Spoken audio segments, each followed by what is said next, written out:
باللہ من الشیطان الرجیم بسم اللہ الرحمن الرحیم ومن الناس من یجادل فی اللہ بغیر علم ولا ہدی ولا کتاب منیر صدق اللہ العظیم۔ سامعین محترم اور معزز ساتھیوں، اس دنیا میں جو چند نظام چل رہے تھے اس نظام کے بارے میں اس سے پہلے بتایا کہ سیکولرزم کس کو کہتے ہیں، لبرلزم کس کو کہتے ہیں۔ جب انسان ان دو نظام کا پابند ہو جاتا ہے، ایک تو یہ کہ اپنی اجتماعی زندگی سے خدا کو نکال دینا، مذہب کو نکال دینا، تو پھر وہ دوسرا قدم آگے بڑھاتا ہے اور وہ اپنی ذاتی زندگی سے بھی مذہب کو اور خدا کو نکال دیتا ہے۔ اور جب انسان یہاں تک پہنچ جاتا ہے تو ظاہر سی بات ہے لازماً یہ نتیجہ نکلے گا کہ وہ خدا کا ہی انکار کر دے گا۔ اس لیے دنیا میں پہلے دو نظام پہلے چلائے گئے، پہلے ماحول بنایا گیا کہ وہ ڈائریکٹ کوئی بھی آدمی خدا کا انکار نہیں کر سکتا ہے، اور نہ یہ پیغام آپ کسی کو جا کر دے سکتے ہیں کہ تم یہ اقرار کرو کہ یہ کائنات خود بخود بنی ہے، اس کا کوئی بنانے والا نہیں ہے۔ بلکہ پہلے وہ سوچ انسان کے ذہنوں میں ڈالا گیا کہ مذہب کی کوئی ضرورت نہیں ہے، خدا کی کوئی ضرورت نہیں ہے، نعوذ باللہ، کائنات خود بخود چل رہی ہے۔ یہ سب کچھ اتفاق سے، حادثے کے نتیجے میں سب ہو گیا ہے۔ اور وہ سوچ اور وہ نظریہ جو خدا کے انکار کا سبب بنتا ہے، اس نظریے کو بہت پھیلایا گیا کہ جیسے حادثے کی شکل میں دنیا وجود میں آئی، انسان پہلے بندر تھا، پھر آہستہ آہستہ ترقی کرتے کرتے انسان بنا۔ اس نظریے کو اسکول کالج کے اندر پڑھایا جاتا ہے بچوں کو، اس کو باضابطہ پھیلایا جاتا ہے، اور اس کو پھیلانے والے کوئی جاہل لوگ نہیں ہوتے ہیں، بڑے بڑے پڑھے لکھے لوگ جن کو سائنسداں کہا جاتا ہے، ڈاکٹر کہا جاتا ہے، انجینئر کہا جاتا ہے، جن کو دنیا میں بڑی ترقی ہے، ایسے لوگ ان نظریات کو پھیلاتے ہیں کہ دیکھو ہم جو ہے پہلے بندر تھے، بندر سے آہستہ آہستہ کوئی دوسرے جانور بنے، پھر اس سے پھر انسان بنے، پھر یہ دنیا اربوں خربوں سال پہلے پیدا ہوئی، لیکن اس کا کوئی پیدا کرنے والا نہیں۔ اچانک ایک حادثہ ہوا، حادثے کی شکل میں سورج بن گئے، ستارے بن گئے، چاند بن گئے، دنیا بن گئے، پانی بن گیا، پہاڑ بن گئے، یہ سب کیا ایک اچانک ہو گیا سب۔ اگر یہی بات کوئی ایک عام آدمی کہے گا کہ بھائی یہاں پر یہ زمین کچھ بھی نہیں تھا، اچانک ایک حادثہ ہوا، یہ مسجد اپنے آپ بن گئی، تو ہم اور آپ اس کو پاگل کہیں گے۔ بھائی حادثے کی شکل میں چیزیں ٹوٹتی تو ہے لیکن بنتی نہیں، آج تک کوئی چیز نہیں بنی ہے۔ اس کی کوئی مثال آپ نہیں دکھا سکتے دنیا کے اندر کہ حادثے کی شکل میں کوئی چیز بن گئی ہو، لیکن اس کے باوجود بھی اس نظریے کو پھیلایا گیا، اس کو سپورٹ کیا گیا، اور نصاب میں اس کو شامل کیا گیا، اسکولی نصاب کے اندر اس کو شامل کیا گیا، بچوں کو بتایا گیا۔ اور جو بتانے والے لوگ ہیں، دنیا ان کو بیوقوف نہیں کہتی ہے، ان کو عقل مند کہتے۔ کیوں؟ کیونکہ دنیا کو اس طرف لے کر جانا ہے کہ خدا نہیں ہے اس دنیا میں، نعوذ باللہ۔ آہستہ آہستہ اس نظریے کو آگے بڑھانا ہے، اسی کو ایتھیزم کہا جاتا ہے کہ جب انسان سیکولرزم، لبرلزم کا پابند ہو جاتا ہے تو ایتھیزم کی طرف جاتا ہے اور وہ خدا کا انکار کرتا ہے۔ آج سے کئی سو سال پہلے لوگ یہ بات یعنی عقیدہ تو رکھتے تھے کہ خدا نہیں ہے اس دنیا میں۔ کچھ لوگ ایسے بھی دنیا میں پائے جاتے تھے جس کو دہریہ کہا جاتا تھا، فلسفی لوگ اس زمانے میں بھی تھے جو نہیں مانتے تھے خدا کو، لیکن اس کا اقرار کھلم کھلا وہ لوگ نہیں کرتے تھے، شرماتے تھے، کیونکہ دنیا میں زیادہ تر لوگ وہ تھے جو خداؤں کو ماننے والے تھے، لہذا اس کا اقرار کھلے عام کرنا ان کے لیے آسان نہیں تھا، اس لیے نہیں کرتے تھے۔ لیکن چند سالوں سے اب یہ چیز فیشن بن گئی ہے، یعنی یہ کہنا کہ میں خدا کو نہیں مانتا، ایسے آدمی کی عزت زیادہ ہونے لگی ہے آج کل، اور ایسے لوگوں کو معاشرے میں بھی عزت دی جاتی ہے، سوشل میڈیا پر بھی عزت دی جاتی ہے، اور یہ لوگ کوئی بات کہتے ہیں تو وہ بات بہت تیزی سے پھیلتی ہے بنسبت ان لوگوں کے کہ جو خداؤں کی بات کہتے ہیں، مذہب کی بات کرتے ہیں۔ ایسے لوگوں کی بات اتنی تیزی سے نہیں پھیلے گی، لیکن ان لوگوں کی بات بہت تیزی سے پھیلے گی۔ یہ لوگ دنیا میں مشہور بھی بہت ہوتے ہیں، تو آخر اس نتیجے تک دنیا کیوں پہنچی؟ ظاہر سی بات ہے، دجال کے آنے کی تیاری بھی تو کرنا ہے۔ یہ دنیا آہستہ آہستہ اس ماحول کی طرف جائے گی۔ اب دیکھو، یہ لوگ خداؤں کے بارے میں جو سوالات کرتے ہیں، دجال کے آنے سے ان کے وہ سوالات حل ہو جائیں گے، کیونکہ یہ کیا کہتے ہیں کہ خدا دکھنا چاہیے، خدا سامنے آ کر بات کرے کہ میں خدا ہوں، وہ سامنے آ کر بتائے کہ میں نے اس کائنات کو پیدا کیا ہے، وہ سامنے اپنی طاقت کا مظاہرہ کرے کہ دیکھو میں یہ بھی کر سکتا ہوں، یہ بھی کر سکتا ہوں، یہ بھی کر سکتا ہوں۔ یہ ساری چیزیں ان کو دجال میں نظر آ جائے گی۔ بھائی دجال سامنے آ کر کہے گا نا کہ میں خدا ہوں، دجال سامنے سے بارش برسا کر دکھائے گا، اگرچہ اس کے پاس وہ طاقت نہیں ہوگی، اللہ تعالیٰ امتحان کے لیے کچھ وقت کے لیے اس کو وہ طاقت دیں گے، یا کسی ٹیکنالوجی کا وہ استعمال کرے گا، جو بھی ہو شیطانی پاور اس کو مل جائے گا۔ بندہ کو یہ لگے گا، انسان کو یہ لگے گا کہ یہ ساری چیزیں حقیقت میں ہو رہی ہے، حالانکہ وہ حقیقت میں نہیں ہو رہا ہوگا۔ اسی طریقے سے ہم دنیا میں صرف خوشحالی چاہتے ہیں، مصیبت نہیں چاہتے ہیں، تکلیف نہیں چاہتے ہیں۔ دجال یہ کام کر کے دے دے گا، جو اس کو مانے گا وہ یہ کہے گا دیکھو یہ میری جنت ہے، وہ جنت اور جہنم کو اپنے ساتھ لے کر چلے گا، جیسا کہ اللہ کے نبی صلی اللہ علیہ وسلم نے حدیث میں بتایا۔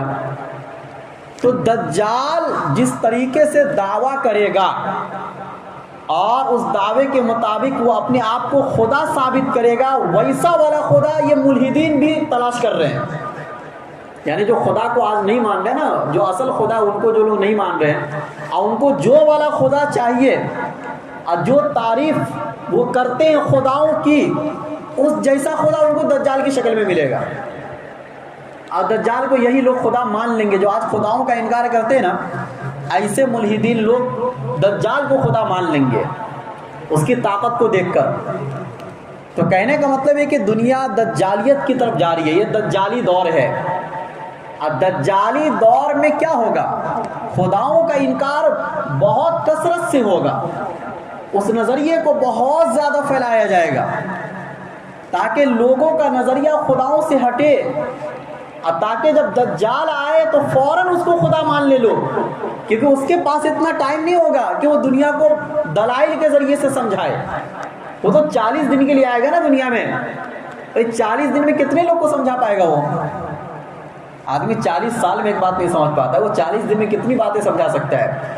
تو اسی لیے دجال کے آنے سے پہلے دجالی دور آئے گا، اور دجالی دور میں دجال کے آنے کی مکمل تیاری ہوگی۔ اب مکمل تیاری کیسی ہوگی؟ مذہب سے آپ کو پہلے ہٹایا جائے گا، خداؤں سے آپ کو ہٹایا جائے گا، علماؤں سے آپ کو دور کیا جائے گا، آپ کو دنیا پرست، مادہ پرست بنایا جائے گا، دنیا کی محبت، مال و دولت کی محبت کو آپ کے دلوں میں ڈالا جائے گا، حلال و حرام کی تمیز کو ختم کیا جائے گا۔ یہ ساری چیزیں ہونے لگے گی تو یہ سمجھو کہ وہ انسان پھر دجال کا پیروکار بہت آسانی سے بن جائے گا، پھر سمجھانے کی ضرورت نہیں پڑے گی، وہ دیکھتے ہی مان لے گا کہ یہ خدا ہے۔ ایمان اتنا کمزور ہو چکا ہوگا، جیسا کہ اللہ کے نبی صلی اللہ علیہ وسلم فرمایا کہ آخری دور میں ایک بندہ صبح میں مومن ہوگا، شام میں کافر ہو جائے گا، اور جو شام میں مومن ہوگا وہ صبح ہوتے کافر ہو جائے گا۔ یعنی کفر اتنی تیزی سے لوگوں کے درمیان آئے گا، اور اتنی تیزی سے ہمارے دلوں میں پھیلے گا کہ صبح اور شام اتنے فاصلے میں انسان اللہ کا انکار کر دے گا۔ اتنی تیزی سے یہ کام ہوگا، اتنی تیزی سے اس دعوت کو پھیلایا جائے گا۔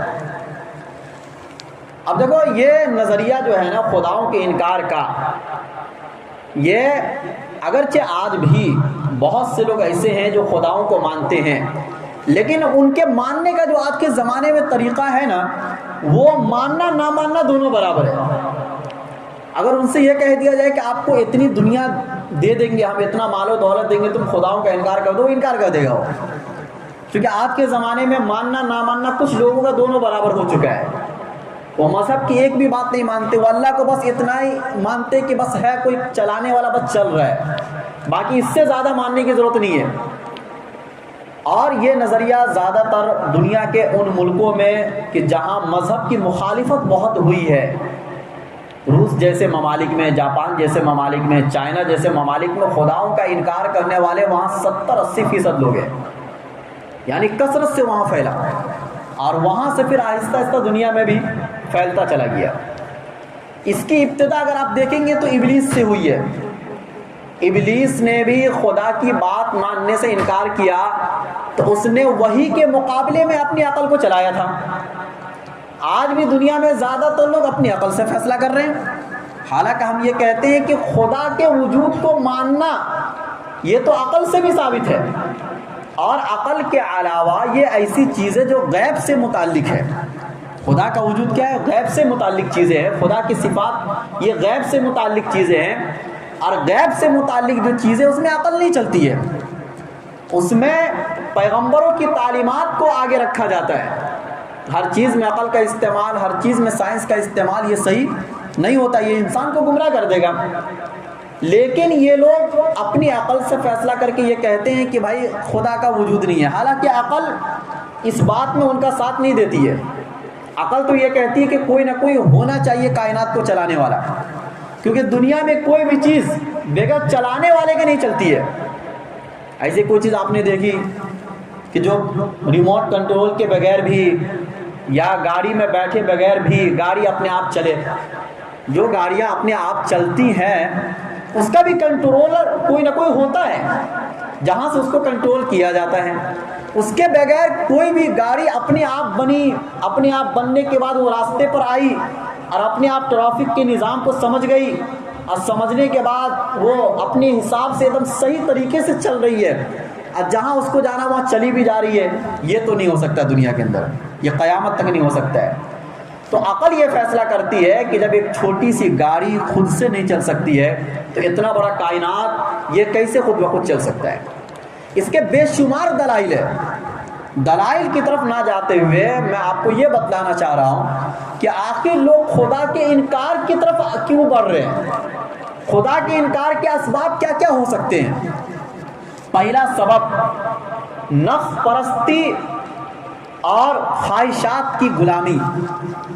خواہشات اور نفس، یعنی ہم دنیا میں آزاد رہنا چاہتے ہیں اور شریعت کی پابندی کو ہم قبول کرنا نہیں چاہتے ہیں. کیونکہ جو انسان آزادی کی زندگی گزارنا چاہے گا، شریعت اس کے راستے میں بار بار رکاوٹ بنے گی.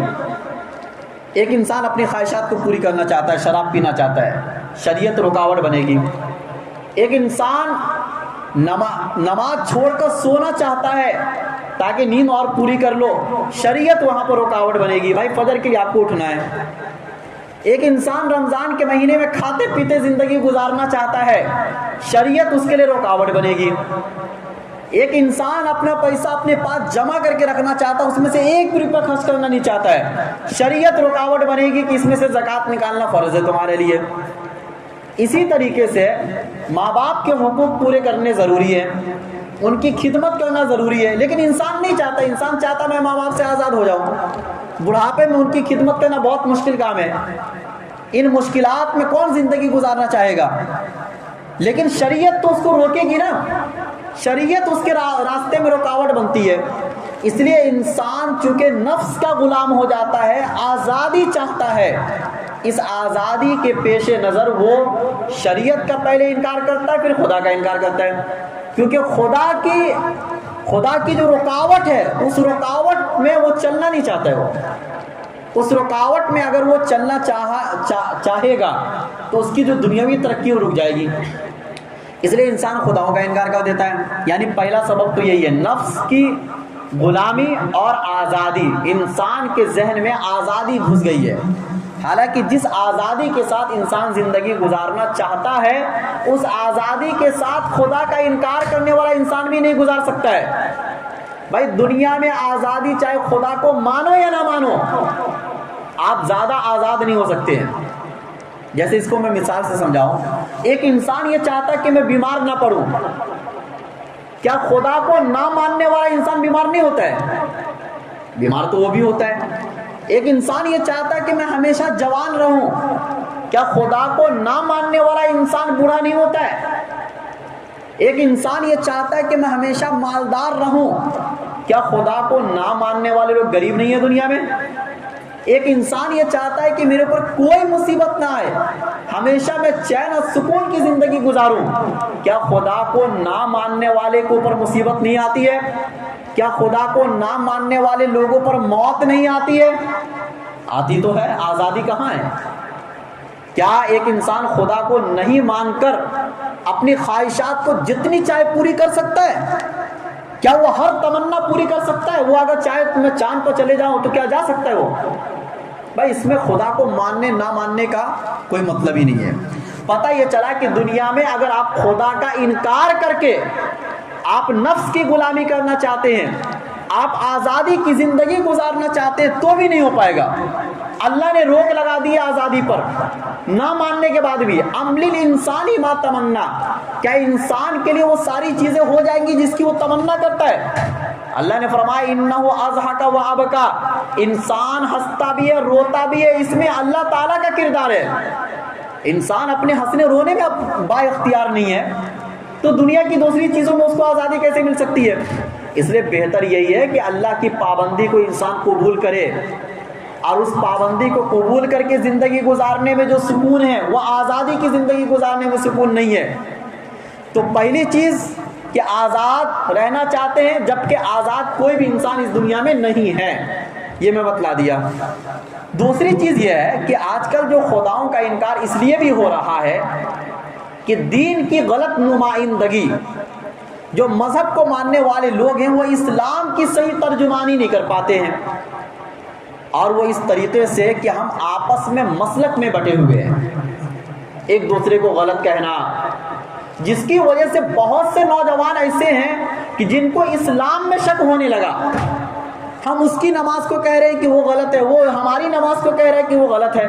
ہاں جو چیز غلط ہے آپ اس کو غلط بولو، جو بدعات سے متعلق آپ اس کو بدعت کہو، لیکن جو اختلاف صحابہ میں بھی تھا، جو اختلاف نبی کے زمانے میں بھی تھا، اور جو اختلاف محدثین و فقہا کے درمیان بھی تھا، آپ اس میں سے ایک کو لے کر دوسروں کو غلط کہہ رہے ہیں۔ اس سے بہت سے نوجوانوں کے ذہنوں میں یہ بات آتی ہے کہ کیا 1400 سال سے اسلام کی صحیح ترجمانی نہیں ہوئی؟ اسلام کو ماننے والے سارے سب غلطی نماز پڑھ رہے تھے۔ یہ تو میں صرف نماز کی مثال دیا، ورنہ بہت ساری چیزوں میں مثالیں آ سکتی ہے کہ کچھ لوگ ایسے ہیں جو بھڑکاؤ باتیں کرتے ہیں مذہب کے تعلق سے، اسلام کے تعلق سے، اور وہ اسلام کی صحیح نمائندگی نہیں کر پاتے ہیں۔ ہر بات عوام کے سامنے کہنے کی ہوتی نہیں ہے، ہر بات عام آدمی کے سامنے کہنا اور اس کے دلائل پیش کرنا یہ ہر جگہ مناسب نہیں ہوتا ہے، جس کی بنیاد پر بہت سے لوگوں کے ذہنوں میں یہ بات آنے لگتی ہے کہ اسلام ہی شک و شبے والا مذہب ہے۔ جب مذہب کے بارے میں شک ہو جائے گا تو خداؤں کو کیوں مانے گا؟ وہ آہستہ آہستہ خداؤں کا بھی انکار کر دیتا ہے۔ تو یہ دوسرا سبب ہے اسلام کی غلط نمائندگی کرنا، کچھ لوگ اس طریقے سے نمائندگی کر رہے ہیں۔ تیسرا سبب ہے دنیا کی محبت۔ دنیا کی محبت اس قدر ہمارے ذہنوں کے اندر ہے کہ جتنی نفرت بیٹھائی گئی تھی قرآن و حدیث کی روشنی میں، اس سے کہیں زیادہ دنیا کی محبت ہمارے ذہنوں میں آ گئی ہے۔ دنیا کی محبت جب بھی آپ کے دلوں میں آئے گی، خدا سے نفرت بڑھے گی، خدا سے نفرت بڑھے گی، کیونکہ خدا دنیا سے محبت نہیں کرتا۔ دنیا سے اتنا ہی، یعنی حدیث میں آتا ہے کہ سب سے مقبوض چیز، ناپسندیدہ چیز اللہ تعالیٰ کی نظر میں یہ دنیا ہے۔ دنیا کو اللہ نے ختم کرنے کے لیے بنایا ہے۔ اگرچہ ہمیں با رونق یہ دنیا لگتی ہے، بہت اچھی یہ دنیا لگتی ہے، لیکن اللہ کی جنت کے مقابلے میں اور اللہ کی جو دوسری کائنات ہے اس کائنات کے مقابلے میں اس دنیا کی کوئی حیثیت نہیں ہے۔ اور اللہ کے نبی نے کئی حدیثوں میں مثال دے کر سمجھایا۔ تو دنیا کی محبت جب ذہنوں میں بہت زیادہ آئے گی تو ہم خدا کا انکار کریں گے۔ کیونکہ وہ اس انسان کو یہ لگے گا، پھر وہ انسان مادیت پرستی کی طرف جائے گا. اس کو یہ لگے گا کہ خدا کے کرنے سے کوئی چیز نہیں ہوتی ہے، چیزوں سے سب کچھ ہوتا ہے. ہم یہی کہتے ہیں نا ہمیشہ کہ کرنے والی ذات اللہ کی ہے، جو کچھ بھی ہوتا ہے اللہ کے کرنے سے ہوتا ہے. لیکن جس کے دلوں میں دنیا کی محبت آئے گی وہ اس بات کو نہیں مانے گا. وہ یہ کہے گا کہ ہوتا ہے پیسوں سے، ہوتا ہے کاروبار سے، ہوتا ہے دنیا میں ترقی کرنے سے، اور وہ اسی کو اپنا بت بنا لے گا، اسی کی پوجا کرنے لگے گا. وہ جس کو کہتے ہیں زر پرستی، زر مانے سونا ہوتا ہے، یعنی مال پرستی، مال کی پوجا کرنے لگ جانا. دنیا پرستی، دنیا کی پوجا کرنے لگ جانا، دنیا کو اپنا خدا بنا لینا. تو اللہ اور اس کے رسول نے جو دنیا سے محبت یعنی محبت کو ختم کیا، وہ کیوں ختم کیا؟ کیونکہ اللہ اس کے رسول کو معلوم تھا کہ جب انسان دنیا کی محبت میں ملوث ہوگا تو وہ شریعت کی طرف نظر نہیں کرے گا، وہ اللہ کو نہیں مانے گا، وہ رسول کو نہیں مانے گا. کیونکہ اللہ اس کے رسول کو ماننے کے بعد انسان کے ذہن سے دنیا کی محبت مٹتی ہے، بڑھتی نہیں ہے، لیکن اس کو تو بڑھانا ہے. تو یہ دنیا کی محبت اور مادیت پرستی یہ بھی اللہ کے انکار کا ایک سبب ہے کہ اس بنیاد پر بھی انسان اللہ کا انکار کر دیتا ہے. اسی طریقے سے اللہ کے انکار کا ایک سبب آج کے زمانے میں ہر چیز میں سائنس کو آگے بڑھانا، کہ بھائی سائنس سے ہر چیز ہم پوچھیں گے کیا چیز اچھی ہے کیا چیز غلط ہے، یہ سائنس بتائے گی. آپ کو کب کھانا ہے، کیا کھانا ہے، نہیں کھانا ہے، یہ سائنس بتائے گی. آپ کو کتنا سونا ہے، کس طریقے سے زندگی گزارنا ہے، یہ سائنس بتائے گی. حالانکہ سائنس صرف اتنا بتا سکتی ہے کہ یہ چیز کیسے بنتی ہے، اس کے آگے سائنس کچھ بھی نہیں بتا سکتی ہے. سائنس اس دنیا کے بارے میں جتنی تحقیق کی ہے وہ 100 میں سے 1% بھی نہیں ہے. 1% میں یہ سائنس دا خود اعتراف کرتے ہیں. تو جو انسان کی جو باڈی ہے نا، اس باڈی پر بھی مکمل ریسرچ نہیں ہوئی ہے، جبکہ یہ تو ہماری نظروں کے سامنے ہزاروں مشینیں ایجاد ہو گئی ہے اور انسان کو مکمل مشینوں میں ڈال دیا جاتا ہے. لیکن اس کے باوجود بھی یہ آج کی مشینیں اور آج کے ترقی یافتہ سائنسداں بیماری کو نہیں روک سکے. کب انسان بیمار پڑے گا یہ مشین نہیں بتا سکتی ہے، کب انسان صحت مند ہوگا یہ مشینیں نہیں بتا سکتی ہے. تو انسان کے باڈی پر جب مکمل تحقیق نہیں ہوئی ہے تو یہ سائنسداں کیا بتائیں گے کہ آپ کو کیا کھانا نہیں کھانا، اخلاق کیا ہوتے ہیں، خدا کیا چیز ہے، جنت جہنم کیا چیز، یہ سب تو غیب کی چیزیں ہیں. غیب کی چیزوں کا سائنس سے کیا تعلق ہے اور سائنس سے کیا لینا دینا ہے؟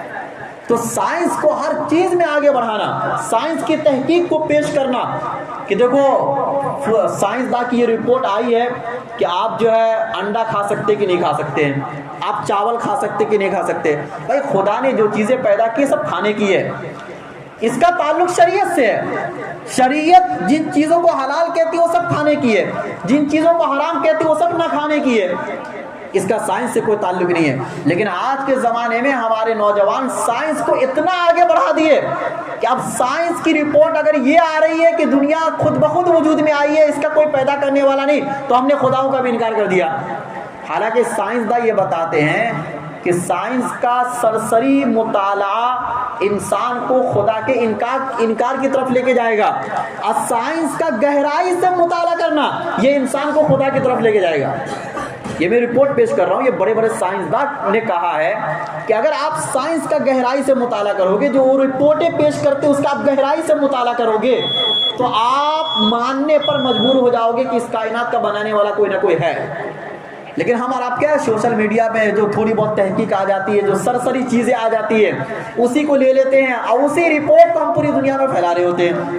اور ایسی چیزیں دنیا میں پھیلتی زیادہ ہے، جھوٹ باتیں زیادہ پھیلتی ہے، سچائی کم پھیلتی ہے، کیونکہ دنیا والوں کا مقصد ہے انسان کو دجال کی طرف لے کے جانا، دجالی دور کی طرف ہمیں ڈھکیلنا.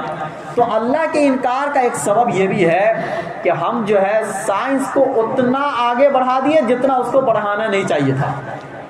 اسی طریقے سے اللہ کے انکار کا ایک سبب یہ بھی ہے کہ جب ہمارے پر کوئی مصیبت آتی ہے تو ہمیں یہ لگنے لگتا ہے کہ یہ مصیبت صرف ہمارے اوپر کیوں آ رہی ہے. اگر اللہ ہے, اللہ تو خود کہتا ہے وہ ارحم الراحمین ہے, وہ محبت کرنے والا ہے, وہ ہمیں بہت چاہتا ہے, تو کوئی بھی انسان جب کسی سے محبت کرتا ہے تو اس کے اوپر مصیبت تو نہیں ڈالتا ہے نا, بلکہ اس کی مصیبتوں کو دور کرتا ہے. یہ سوالات ہمارے ذہنوں میں ڈالے جاتے ہیں, حالانکہ مصیبتوں کا آنا بھی یہ اللہ کی محبت کی دلیل ہے. یہ نہیں سمجھ, یہ چونکہ اتنے کم وقت میں ان باتوں کو نہیں سمجھایا جا سکتا ہے, لیکن جن کی نظریں اللہ کی حکمتوں پر ہوتی ہیں, جن کی نظریں اللہ کے اوصاف پر ہوتی ہے جو اللہ نے صفتیں قرآن میں بیان کی ہے, جب ہم ان صفتوں کو مکمل سمجھ لیں گے, اللہ کے اسرار اور رموز کو جب ہم سمجھ لیں گے, دنیا کے چلانے کا اللہ کا کیا طریقہ ہے, ان طریقوں کو جب ہم سمجھ لیں گے, تو یہ مصیبت کا آنا ہمیں نہیں لگے گا کہ اللہ ہم سے محبت نہیں کرتا, بلکہ ہمیں یہ لگے گا کہ اللہ ہم سے محبت کرتا ہے. اور اس کا سب سے بہترین جواب یہ ہے کہ دیکھو ہماری نظر میں یہ دنیا اصل دنیا نہیں ہے. اصل دنیا تو مرنے کے بعد کی زندگی ہے نا, یہ تو مختصر زندگی ہے, یہاں تو ہم آزمائش کے لیے آئے ہیں, یہاں دونوں چیزیں ہوں گی. لیکن جو اصل زندگی ہے, جن کے بارے میں اللہ یہ کہتا ہے کہ اس دنیا کی تیاری کے لیے میں نے تم کو اس دنیا میں بھیجا ہے, تو جب ہم تیاری کی زندگی میں گزر رہے ہیں تو یہاں مصیبت پر شکوہ کرنا بیکار ہے, مصیبت پر واویلا مچانا بیکار ہے, اور یہ کہنا کہ وہ اللہ اتنی محبت کرتا ہے تو پھر مصیبتیں کیوں آتی ہیں, وہ اس لیے آتی ہے تاکہ اس دنیا میں ہمیں سکون ملے. وہ اللہ سکون کے لیے ہمیں بھیج رہا ہے, کیونکہ اگر اتنی بھی نہیں آئے گی تو اس دنیا میں انسان خدا بن جائے گا, جیسا کہ بہت سے لوگ بن بھی چکے ہیں. مصیبت جب انسان پر بہت دنوں تک نہیں آتی ہے نا, تو انسان متکبر ہو جاتا ہے. تو اللہ نے فرمایا قرآن میں وَتِلْكَ الْأَيَّامُ نُدَاوِلُهَا بَيْنَ النَّاسِ, ہم لوگوں کے درمیان دنوں کو الٹتے پلٹتے رہتے ہیں. یہ الٹنا پلٹنا اس لیے ہوتا ہے تاکہ انسان اپنے آپ کو خدا نہ سمجھنے لگ جائے, انسان متکبر نہ ہو جائے. اس لیے حالات کا بدلنا اس دنیا میں بہت ضروری ہے. ایک جیسے حالات اگر انسانوں کے رہیں گے تو انسان ان حالات میں اکتا بھی جائے گا. دنیا میں اکتاہٹ ہے, جنت میں اکتاہٹ نہیں ہے. تو دنیا میں ایک جیسے حالات پر ہم اور آپ اکتا جائیں گے. اللہ تعالی ہم سب کو ان برے حالات میں اور فتنے کے زمانے میں, خصوصاً دجالی دور میں, اللہ تعالیٰ اس راستے سے ہمیں بچائے جو راستہ خدا کے انکار کی طرف لے کے جاتا ہے, بلکہ اللہ ہمیں اس راستے پر ڈالے کہ جو راستہ اللہ کی محبت کی طرف لے کے جاتا ہے. اللہ تعالیٰ ہم سب کو کہنے سننے سے زیادہ عمل کرنے کی توفیق نصیب فرمائے. وآخر دعوانا